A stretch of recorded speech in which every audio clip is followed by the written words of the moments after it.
औज़ुबिल्लाहि मिनश्शैतानिर्रजीम बिस्मिल्लाहिर्रहमानिर्रहीम। अभी मैंने खाना खाया है अल्हम्दुलिल्लाह अल्लाह के नाम से। आज 10 नवंबर 2016 है और अभी चाश का वक्त शुरू हो रहा है। और अल्हम्दुलिल्लाह कल न्यूज़ में अचानक पढ़ने को आया कि 500 की नोट और 1000 की नोट इंडिया में बैंड कर दी गई है। ये कारनामा नरेंद्र मोदी ने कर दिखाया। बहुत अच्छी बात है। अल्लाह ताला कुरान में फरमाता है और हदीस में आता है कि अल्लाह ही हाकिम चुनता है।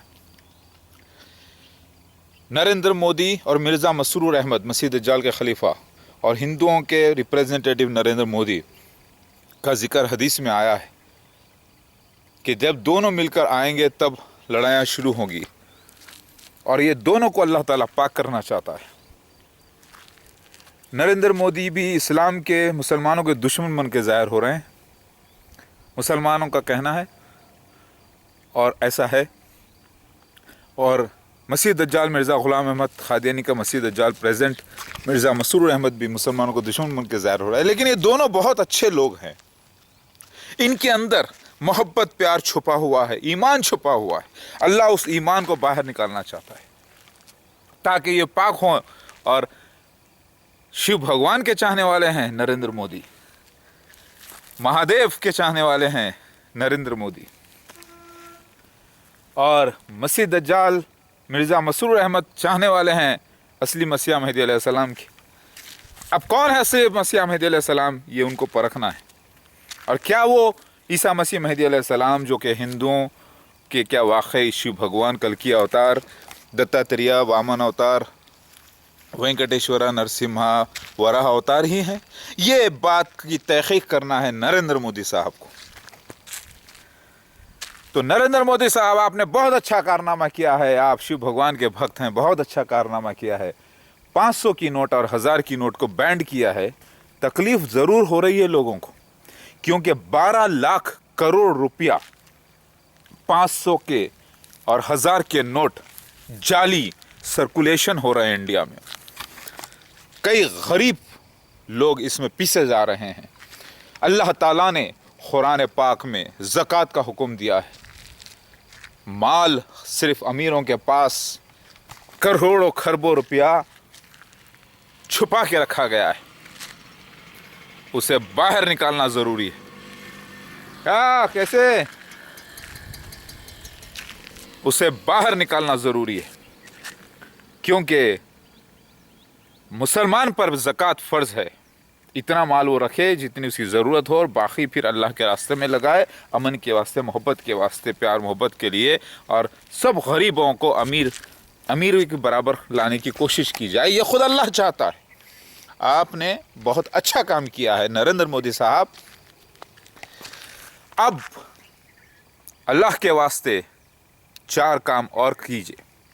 अगर आप वाकई सच्चे हिंदू हैं और सच्चे शिव भगवान के भक्त हैं, महादेव के भक्त हैं, तो ईसा मसीह महदी अलैहिस्सलाम ही शिव भगवान महादेव हैं जो हिंदुस्तान में जन्मे हैं और सारी दुनिया में अयोध्या बनाने के लिए आ गए हैं, यानी बग़ैर हथियार वाली दुनिया।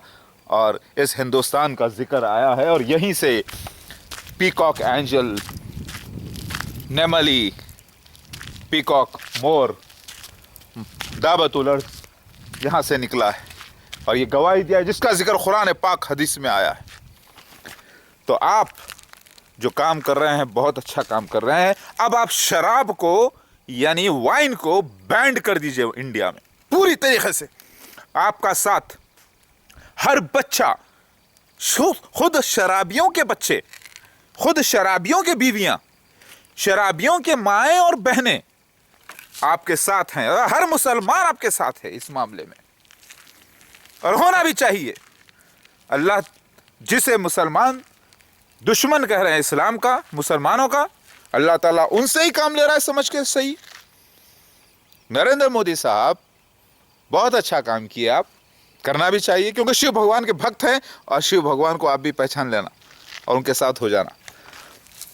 अब आपसे गुजारिश है, सारे हिंदुस्तान की आवाम अपील करती है आपको, शराब को बैंड कर दीजिए, जिससे काफी नुकसान होगा एक्साइज वालों को। होने दो ये नुकसान। क्या किसी को तकलीफ देके टैक्स लेना जायज है इस्लाम में, ब्राह्मणिज्म में, वेद पुराण में, भगवत गीता में, रामायण में? क्या तकलीफ देकर टैक्स लेना जायज है? तकलीफ, बीमारियों को परमिशन देकर टैक्स लेना जायज है? नहीं है। करोड़ों का नुकसान होगा, खरबों का नुकसान होगा गवर्नमेंट को। लेकिन अब ऐसा दूसरा मामला निकालो जहां जहां बंजर जमीनें पड़ी हुई हैं, पहाड़ों पर भी आप फसल उगा सकते हो। पहाड़ों तक पानी पहुंचाने की कोशिश करो। हर जगह जहां जहां आदमी फिर रहा है आवारा, उसको पकड़ो और उसको गवर्नमेंट पट्टा दो। बड़े बड़े पहाड़ मौजूद हैं जो खाली पड़े हैं, बड़े बड़े पहाड़ मौजूद हैं, बड़ी बड़ी बंजर जमीनें पड़ी हुई हैं जो गवर्नमेंट की जमीनें पड़ी हुई हैं, खाली किसे सिर्फ रखी हुई हैं, लेकिन टेम्पररी उसको किराए पर दो। ऐसा किराए पर दो कि कभी भी गवर्नमेंट ले सकती है, समझे ना। और उस पर चलवाओ हल, लेटेस्ट हल आ गए हैं। सारे बेरोजगारों को उठाओ। कोई हिंदुस्तानी बेरोजगार नहीं रहना चाहिए, चाहे वो हिंदू हो या मुसलमान या ईसाई या कोई भी हो, वो इंसान है। पहले इंसानियत देखो। सारे इलाके से उठाओ बंजर जमीनों को जो खाली पड़ी हुई है। गवर्नमेंट की बहुत सी ऐसी जमीनें हैं जो खाली पड़ी हुई है, बड़े बड़े बिल्डिंग है खड़े हुए, लेकिन अतराफ में जमीन खाली पड़ी हुई। थोड़े दिन किराए पर दो, अपॉइंट करके, एक महीने का एक्सटेंशन करते हुए अपॉइंट दो। वहां पे खेती बाड़ी कराओ। हिंदुस्तान भूखा मर रहा है, भूख से चोरियां कर रहे हैं लोग, डकैतियां कर रहे हैं, सबको पेट भर खाना मिलेगा इंशाल्लाह। इससे बहुत ज्यादा फायदा होगा, क्योंकि लोग कमाएंगे, पैसा करेंगे, तो उसके ऊपर थोड़ा सा टैक्स लगा दो, ताकि आपका जो करोड़ों खरबों का नुकसान होगा एक्साइज में, जो कि शराब खोरी से, गुटखे से, सिगरेटों से जो बीमारियां फैल रही हैं, उस पर रोक लगा दो।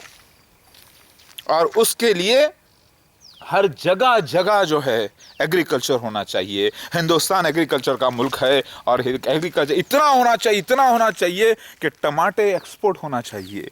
एक्सपोर्ट होंगे सारे। पानी चप्पे चप्पे पर पानी मौजूद है, पानी के लिए आसानी कर दो। तो नरेंद्र मोदी साहब, prime minister of India, Shiv भगवान के भक्त हैं आप, महादेव के भक्त हैं। अल्लाह आपको हिदायत करे सीधे रास्ते पर, और हक़ ताला की तालीम अता करे, और आपके पिछले गुनाहों को अल्लाह माफ़ करे, ताकि आप तौबा करके सच्चे मालिक की एक इबादत करें और हर हर महादेव के साथ हो जाए, महादेव शिव भगवान के साथ हो जाए, और कहे दिल से कि हर हर महादेव। यानी अरबी में कहना पड़ेगा आपको। अरबी क्या है? हकीकत में संस्कृत है। अरबी लफ्ज़ी संस्कृत है। आप बोलेंगे वो कैसे? अरबा से निकला अरबी। अरवा स्थान मतलब जगह, दोनों संस्कृत लफ्ज़ है। तो जो अरबी है सारे वर्ल्ड में, एक्चुअली संस्कृत ही है, पक्की संस्कृत है। समझ में आ गई बात? पक्की और अच्छी, यानी रिफाइंड संस्कृत है। मेरी बात समझ में आ रही है? उसके अंदर इब्रानी लफ्ज़ भी है, एरामिक भी है, सारे लफ्ज़ अच्छे मौजूद है, जो कि आसमानों में बोली जाती है अल्लाह के पास। अल्लाह के फरिश्ते बोलते हैं ये ज़बान। लिहाजा अब आपको सिगरेट, गुटखा और शराब हर किस्म की बैंड करना होगा। थोड़े लोग हैं जो फैमिलीज लगे हैं गुटखा बनाने में, जो फैमिलीज लगे हैं सिगरेट बनाने में, जो फैमिलीज मोहल्ले के मोहल्ले लगे हैं शराब बनाने में, झूठी खराब शराब बनाने में। लेकिन उनकी तादाद इतनी है नहीं के बराबर। अगर आप हिंदुस्तान का पॉपुलेशन देखें तो उसे बैंड कर दीजिए पूरी तरीके से। सबसे बड़ी फसाद की जड़ हिंदुस्तान में, क्राइम्स की जड़ शराब, सिगरेट और गुटखा है। यह हिंदुस्तान में बैंड करके बता दो, अगर तुम सच्चे हिंदू हो, सच्चे शिव भक्त हो, यानी सच्चे ईसा मसीह महदी अलैहिस्सलाम के अगर चाहने वाले, तो बैंड कर दो, बहुत अच्छा रहेगा। माल मुसलमान इतना रखता है, इतना रखना चाहिए जो उसको ज़रूरत हो, बाकी का वो गरीबों में दे, जिसके पास एक घर हो रख ले, 2 घर 3 घर हो तो एक घर अपने मुसलमान भाई को दे दे अल्लाह के रास्ते में, एक पूरी फैमिली को सेटअप करे। ये खुद इस्लाम सिखाता है। और आप जो काम कर रहे हैं बहुत अच्छा कर रहे हैं, सारे मुसलमान आपके साथ हैं, बच्चा बच्चा हर मज़हब का आपके साथ होगा। शराब को बैन कर दिया जाए हिंदुस्तान में। देखो मक्का मदीना में शराब बैंड है, पूरी तरीक़े से बंद है, तो क्या वहाँ दौलत नहीं आती, पैसा नहीं आता? आता है। शराब को, सिगरेट को, गुटखे को बनाना, ट्रेडिंग करना, उसका प्रचार करना और उसको पिलाना या उसको ट्रांसपोर्ट करना, पूरों पे बैन लगाया जाए। और उसके अंदर साथ देना और उसके साथ होना, उस पर भी बैन लगाया जाए। और पूरे हिंदुस्तान इस नुकसान को भरने के लिए दूसरा फायदे का कॉन्सेप्ट इंट्रोड्यूस करे। चप्पे चप्पे पे एग्रीकल्चर होना चाहिए और चप्पे चप्पे पर हर हर महादेव होना चाहिए, यानी ईसा मसीह मेहदी अलैहिस्सलाम होना चाहिए। चप्पे चप्पे पर शिव भगवान का नाम लेने वाले होना चाहिए और ओम का नाम लेने वाले चाहिए, लेकिन अरबी ज़बान में अल्लाह कहकर, मेहदी अलैहिस्सलाम कहकर। अब आप ये काम पहले करिए। नाकाम होंगे शायद आप, क्योंकि अपोजिशन वाले और दौलत वाले उठेंगे, लेकिन उससे भी टफ काम आपने किया है। करेंसी 500 की नोट, 1000 की नोट जो बहुत ज़्यादा जाली थी हिंदुस्तान में, उसको बैंड करके बहुत अच्छा काम किया है। अब ये भी करिए। और दूसरा काम, प्रोस्टिट्यूशन, जिनाकारी। बांग्लादेश में भूख बीमारी इतनी फैल गई है कि वहाँ के उलमाए दीन भी फतवा दे दिए हैं कि कोई अगर अपनी जान बचाने के लिए जिनाकारी करके ज़िंदगी वहशापना करके गुजार सकती है औरत, तो गुजार ले। इस्लाम भी इसकी इजाज़त दे दिया है। बाज़ जगह सूअर खाना भी हलाल करार दिया है जब उसके खाना न मिले। इससे साबित होता है कि मुसलमान दुनिया के कितने बुरे हैं, जो करोड़ों खरबों रुपए वहशाओं पे उड़ाते हैं, शराब पर उड़ाते हैं, बुराई पर उड़ाते हैं, लेकिन इस्लाम में मुसलमानों की, सच्चे लोगों की मदद नहीं करते, उनके फैमिली को आगे नहीं बढ़ाते। लानत है ऐसे दौलतमंदों पर, अल्लाह की पनाह। लिहाजा आप लोगों से गुजारिश है कि अब सिगरेट को, गुटखे को और शराब को पूरी तरीके से बैन किया जाए, पूरे इंडिया में बैन किया जाए। उसका लाना है अंदर, लेके जाना भी बैन किया जाए। अब कुछ फॉरेनर्स आते हैं जो हिंदुस्तान में शराब पीते हैं, तो ऐसे फॉरेनर्स हमें नहीं चाहिए, ऐसे फॉरेनर्स नहीं चाहिए हमें, जो शराब लेकर आते हैं यहाँ पे दूसरों को ख़राब करते हैं। वो ना आए, वो शराब ना पिए, आए तो भी। खुद सऊदी ने पाप किया है रियाद में, दूसरी जगहों पर फॉरेनर्स को शराब की इजाज़त देकर। ये पाकिस्तान ने भी हरकत की शराब की इजाज़त देकर थोड़े लोगों को, और ये दुबई भी करता है। धंधे वालियों को खुद छोड़ा है दुबई डेरा में प्रोस्टिट्यूशन के लिए। पापी पाखंडी लोग हैं ये। पूरी तरीके से शराब को, प्रोस्टिट्यूशन को इंडिया में बैन कर दिया जाए, तो प्रोस्टिट्यूट्स फिर करेंगे क्या? उनके लिए संस्थाएं कायम की जाए और उन संस्थाओं में वो काम किया जाए उनकी भलाई के लिए। यह आप लोगों से गुजारिश की जाती है, सारी हुकूमत के लोगों से, कि हर मुसलमान इसके लिए आपका साथ देने को तैयार है। हर हिंदू, हर ईसाई, हर आदमी इसमें साथ देगा, हर बच्चा साथ देगा, चाहे वो शराबियों के बच्चे बीवियाँ न क्यों ना हो। शराब को बैन कर दिया जाए, प्रोस्टिट्यूशन को बैन कर दिया जाए, गुटखे को पूरी तरह से बैन कर दिया जाए, तो फिर लोग खाएंगे क्या? उसके सब्स्टिट्यूट्स निकालो। बहुत सारी अच्छी चीज़ें हैं। लोग बीमार पड़ेंगे जब मिलेगा ही नहीं सिगरेट, तो लोग जो है दीवानी हरकतें करेंगे। करने दो, कोई फ़र्क नहीं पड़ता। जब मिलेगा ही नहीं शराब, तो थोड़े दिन लोग रहेंगे, खामोश हो जाएंगे। ज़्यादातर शराबी और सिगरेट पीने वाले यही बोलते हैं, भाई हमको आदत नहीं है लेकिन कभी कभी पी लेते हैं, भाई हमको आदत नहीं है लेकिन पी लेते हैं। अगर तुम सच्चे हिंदू हो और सच्चे शिव भगवान के भक्त हो तो फौरी बैंड करो ये। पूरी दुनिया आपके साथ होगी। पूरी दुनिया में कौन, अरे ज़्यादातर मजहबी लोग आपके साथ होंगे हिंदुस्तान के। हर मुसलमान का बच्चा बच्चा साथ देगा। और तौबा करो अपने पुराने गुनाहों से और अल्लाह ताला की इबादत में लगो, यानी निर्गुणा ब्रह्मा ओम की, और पहचानो ईसा मसीह मेहदी अलैहिस्सलाम को जो हर महादेव शिव भगवान है, कहाँ है मालूम करो। बैंड कर दो शराब को, सिगरेट को, प्रोस्टिट्यूशन को। प्रोस्टिट्यूट्स बहुत बड़े बड़े इलाकों में थोड़ी सी जगह है, वो थोड़ी जगहों को बैंड नहीं कर सकते, उनको हटा दो। ये संस्थाएं कायम करो और कोई प्रोस्टिट्यूशन नहीं होना चाहिए इंडिया में। पाकिस्तान जैसे मुल्क में हो रहा है, कहते हैं इस्लामी मुल्क है, नहीं, वो पाखंडी लोग हैं। प्रोस्टिट्यूशन नहीं।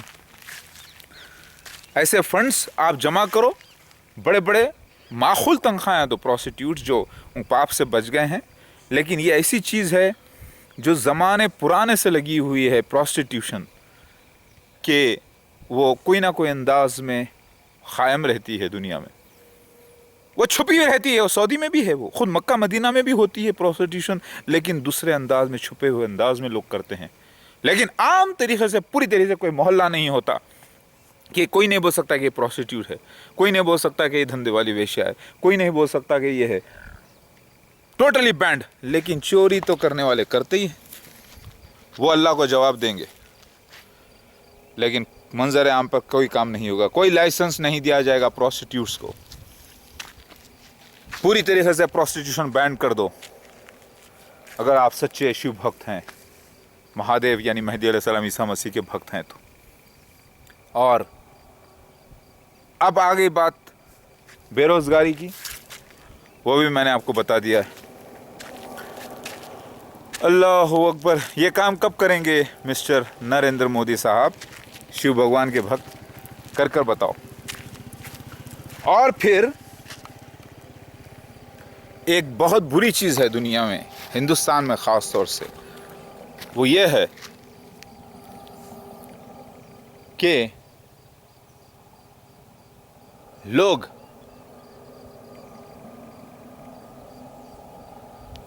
नंगापन फैलाते हैं। फैलाने वाले कोई और नहीं, फिल्मी स्टार्स हैं, तो नंगे नंगे कपड़े पहनकर फिरते हैं और नौजवानों को उकसाते हैं। वो अपने जिस्म के हिस्सों को बता कर नौजवान मासूम नस्ल को गुमराह करते हैं। तो तीसरी जो बहुत बुरी चीज़ है, जो हर इंसान को मुतासिर कर देती है, शहवत मर्दों में औरतों में बढ़ा देती है, वो है नंगापन, नंगे एडवर्टाइजमेंट। तो बैंड कर दो ऐसे एडवर्टाइजमेंट्स जहां पर अपनी औरतें, हिंदुइज्म में देखो, अगर तुम सच्चे हिंदू हो तो ये काम तुम्हें करना ही होगा नरेंद्र मोदी। ये तुम्हें शिव भगवान का हुक्म है, महादेव का हुक्म है, और महादेव कौन है तुमको मालूम हो जाता है, तहकीक कर लो। नंगापन नहीं होना चाहिए, हर औरत अपना सतर ढांपे। आज गांव में बड़ी बड़ी औरतें देखो, आप बूढ़ी बूढ़ी औरतें भी, लेकिन इतना कपड़ा पहनकर जाती हैं, क्या इज्जत है। तो हिंदुइज्म भी पर्दा है, हिंदुइज्म में भी पर्दा है, बाइबल में भी पर्दे का जिक्र है औरतों का, और इस्लाम में भी पर्दे का जिक्र है। तो इसको आम कर दो। हर कोई औरत, चाहे वो फिल्म स्टार हो या कोई एडवर्टाइज करने वाली हो, वो कपड़े अपने जिस्म सतर उनका ना दिखे। बुरखे की पाबंदी आप नहीं कर पाओगे, लेकिन कम से कम उनके हाथ यहाँ तक पहुँचों तक भरे हों, उनका जिस्म, उनका पूरा लिबास नीचे टखनों तक हो कम से कम, और वो कम से कम शर्म हया के साथ मूव करें। ये लागू कर दो, ऑटोमेटिक औरत की इज्जत बढ़ जाएगी। उस औरत को कोई छेड़ेगा नहीं, लड़कियों को कोई छेड़ेगा नहीं, क्योंकि लड़कियां औरतें खुद छेड़वाती हैं। लिहाजा इसको पाबंदी से लागू करो हिंदुस्तान में। आपके साथ हैं सारे मुसलमान इस मामले में, आपके साथ हैं सारे हिंदू सच्चे अगर वो हैं, आपके साथ हैं सारे ईसाई अगर वो सच्चे बाइबल को मानने वाले हैं, आपके साथ हैं ये सारी दुनिया। ये करके बता दो। प्रोस्टिट्यूशन को बैन कर दो पूरी तरीके से। और पूरी तरीके से बैन कर दो नंगेपन के एडवर्टाइजमेंट्स। साबुन बेचने वालियाँ, शैम्पू बेचने वालियाँ, क्या शैम्पू और साबुन, अंडरवेयर बेचने वालियाँ, क्या साबुन शैम्पू अंडरवेयर नंबर 1 क्वालिटी के मक्का मदीना में नहीं बिकते, सऊदी अरब में नहीं बिकते क्या? तो फिर हिंदुस्तान में क्यों नहीं बिकेंगे? लेकिन हिंदुस्तान में नैपकिन्स बिकते हैं लड़कियों के, तो वो क्यों नहीं बिक सकते? तरीके से, एडवांस तरीके से लिबास हो पूरा, लेकिन ऐसा लिबास जिसमें से जिस्म भी ना दिखे। लिबास का मतलब ये नहीं कि पूरा ट्रांसपेरेंट कपड़े पहन रहे हैं, देखो फिर कपड़े पहने फिर पूरे नंगे नज़र आ रहे हैं, ऐसा नहीं। ट्रांसपेरेंसी भी नहीं होना चाहिए, ये बहुत बुरी चीज़ है। सबसे बड़ी फसाद की जड़ यही है, शराब जो पूरे माशरे को खाती है, फितने कराती है, फसाद कराती है, घरों में लड़ाती है, क्राइम्स को बढ़ाती है। और सिगरेट और गुटखा और दूसरे तंबाकू, ये दूसरे इसके चीज़ें जो भी मेडिसिन है उसकी वैल्यू करो, उसको बैन करो पूरी तरीके से, क्योंकि सबसे बड़ी फसाद की जड़ यही है। मेरी बात समझ में आ रही है? नंगापन नहीं होना चाहिए, किसी भी हालत में नहीं होना चाहिए इंशाल्लाह। और अब हो गया, नंगापन चला गया, प्रोस्टिट्यूशन चला गया, समाज को खाने की जगह जो थी वो चली गई, तो फिर अब बच गया क्या? एक है जुआ। जुए के अब दूसरे अंदाज हो गए हैं। क्रिकेट में जुआ हो रहा है, क्रिकेट बेटिंग होती है, पूरे लोग जुआरी बने हुए हैं। क्या करेंगे ऐसे को? वो आप शायद बैन नहीं कर पाएंगे, क्योंकि आपको क्रिकेट बैन करना होगा, क्रिकेट लोग बैन करेंगे नहीं। ठीक है, कम से कम इतना तो कर दो, कम से कम शराब, सिगरेट, गुटखा और नंगापन और प्रोस्टिट्यूशन बैन कर दो अल्लाह के हुक्म से। और आओ आगे कहो हर हर महादेव, लेकिन अरबी ज़बान में कहो मेहदी अलैहिस्सलाम कहो, क्योंकि अरबी ज़बान से है, अरबी यानी संस्कृत। आप क्यों घबराते हैं? शिव भगवान ने अवतार लिया है मुसलमानों में मेहदी बनकर, महादेव बनकर, और वो सच्चे ब्राह्मण हैं और सारी दुनिया में अयोध्या लाने के लिए आए हैं, और आप ही की ज़बान में आपको समझाने के लिए आए हैं। कौन है ईसा मसीह मेहदी अलैहिस्सलाम? उलमाए दीन ढूंढ कर बताओ नरेंद्र मोदी साहब को, बताओ मिर्ज़ा मसरूर अहमद को। और मिर्ज़ा मसरूर अहमद खुद जानते हैं कौन है, क्योंकि इतने बेवकूफ़ नहीं है वो, इतनी बड़ी संस्था चला रहे हैं, कई करोड़ लोगों के लीडर बने हुए हैं, तो उनको मालूम है कि ईसा मसीह मेहदी अलैहिस्सलाम कौन है, क्या कर रहे हैं। कहो नरेंद्र मोदी अच्छा काम कर रहे हैं, वेलकम नरेंद्र मोदी। अब ये काम करके बता दो, रातों रात हीरो बन जाओगे सारे मुसलमानों के, सारे ईसाइयों के, सारे सच्चे हिंदुओं के हीरो बन जाओगे। हर औरत जो नेक है उससे पूछो कि वो अपना सतर ढाँप के जाती है, चाहे वो हिंदू हो या ईसाई हो या मुसलमान हो। तो फाहिशापन को पहले बंद कर दो, बैंड कर दो। कोई जा रहा है बदकारी कर रहा है, कपड़े से पहन के जा रहा है, उस पर बैंड लगा दो, उस पर टैक्स लगा दो, उसके ऊपर चालान करो। और हर सच्चा मुसलमान, सच्चा हिंदू, सच्चा ईसाई इसका साथ देगा, हर मर्द साथ देगा, हर औरत साथ देगी, क्योंकि हर मर्द की इज्जत औरत है, चाहे वो बेटी हो या माँ हो या बीवी हो। हम भी साथ हैं आपके, और अल्लाह भी साथ देगा इंशाअल्लाह। अल्लाहू अकबर।